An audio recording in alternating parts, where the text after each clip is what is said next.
India's COVID pandemic hides another silent pandemic, suicide.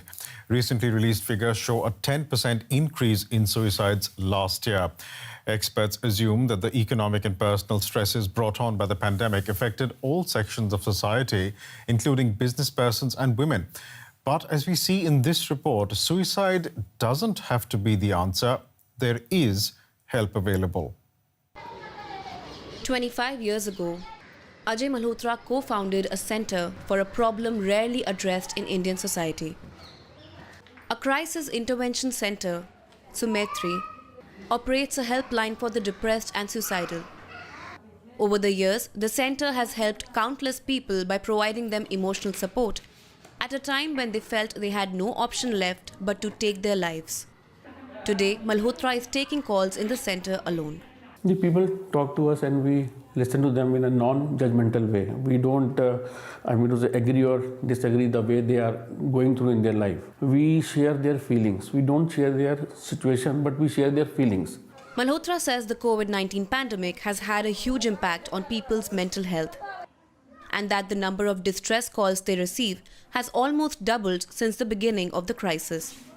In his experience, emotional and financial troubles are the two biggest reasons behind suicidal thoughts of the callers. According to the NCRB or the National Crime Records Bureau data, there has been a sharp rise in the number of deaths by suicide in the country in the year 2020. While daily wage labourers made up the largest share of the total number of suicides, there has been a significant jump in the deaths by suicide among the business people as well. Last year's lockdown to curb the spread of COVID led to an economic and humanitarian crisis.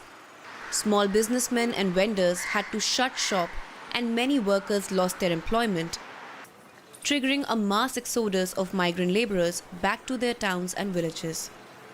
Economist Santosh Mehrotra says the suicides have increased mostly among those who are the poorest, who lost their jobs and savings during the pandemic. It is entirely due to economic distress, which has caused mental stress, family tensions, and my suspicion is that you're going to see a repeat of this data in 2021. Mehrotra says unemployment has only increased, which will lead to a worsening of poverty. With no end to the pandemic in sight, Malhotra also believes that it will take time for the situation to improve. People have gone through a lot of things like deaths, loss of job, loss of wages, and the grief cycle they have gone through. It is going to be impacted on their mind for a slightly longer time because we are not coming entirely out of it. But no matter how emotionally drained they feel, Malhotra believes everybody deep down has the desire to live. Can I help you? That's why they reach out to the crisis center. And he and his fellow volunteers are here to help. If you want to take some time, I can hold on. And joining me now for more is public health policy researcher and mentor at the Mental Health in a non-profit Sangath, Anant Bhan. Anant, how readily is help available for people in India who have suicidal thoughts or are undergoing depression?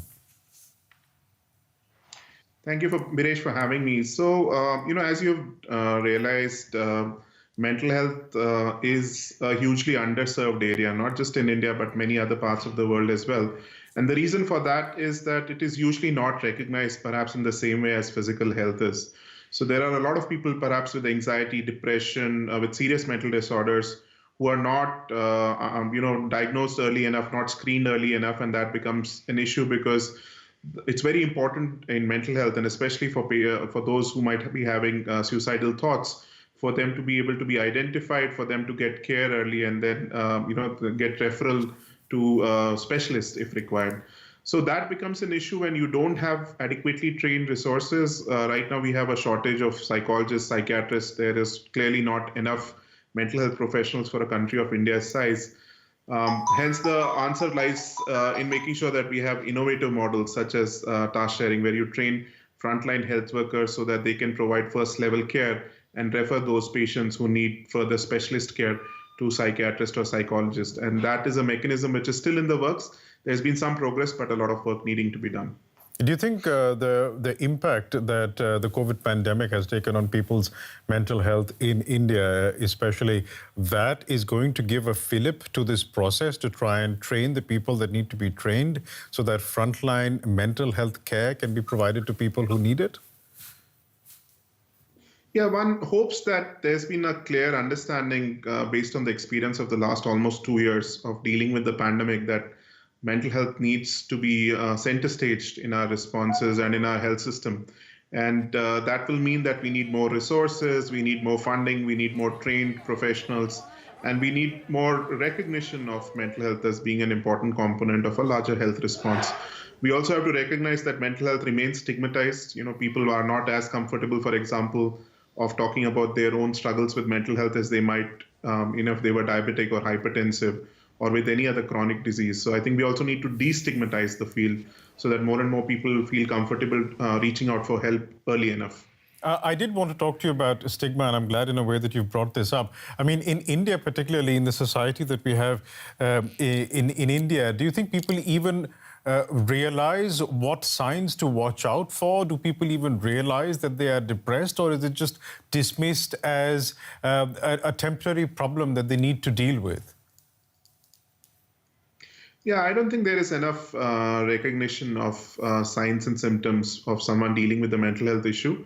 It is usually perhaps, dismissed, as you were rightly saying. This is also because most frontline health professionals also are not aware of what to look out for in identifying someone who's come to them as perhaps having a mental ailment or needing help. So if we make sure that more people recognize that, both on the provider side as well as there is a larger acceptance of mental health as being an important component of one's well-being, and people should feel free and comfortable in reaching out early enough. So I think that will require us to make sure that we destigmatize mental health and also ensure that more and more providers can identify individuals early enough, screen for depression, anxiety, provide support, and then refer those who need further support to higher level of professionals. Anand, you've been looking at the issue of mental health in India during the pandemic, and we were talking about it in the summer as well, during the height of India's second COVID wave. Would you say that the pandemic has left mental health scars that will perhaps never heal for some families? Well, it certainly caused a lot of trauma. I mean, there's a lot of grief. There is perhaps a lot of anxiety even now because, there are concerns about a future wave, new variants, etc. So that is an ongoing, set of stressors which can trigger mental health issues. Certain people, of course, and families suffered a lot, especially during the second wave. There were a lot of losses, perhaps not closure. So those will have, remainders and longer-term repercussions, but hopefully that will not be permanent. I think it's important and imperative for us to reach out to these families and provide care to them, and hopefully that will provide them support as is most needed at this point of time. Anand Bhan, we'll leave it there for the time being, but thank you so much for joining us today. And if you're suffering from serious emotional strain or suicidal thoughts, you should not hesitate to seek professional help. No matter where you live, you can find information at Befrienders Worldwide at the web address on your screen right now.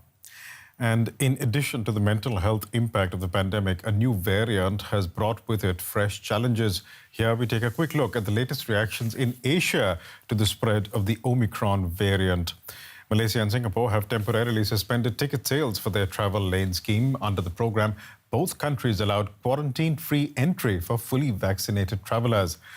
In another blow to its battered tourism industry, Thailand has reimposed a mandatory quarantine for visitors, and Japan has found its first suspected case of community-transmitted Omicron.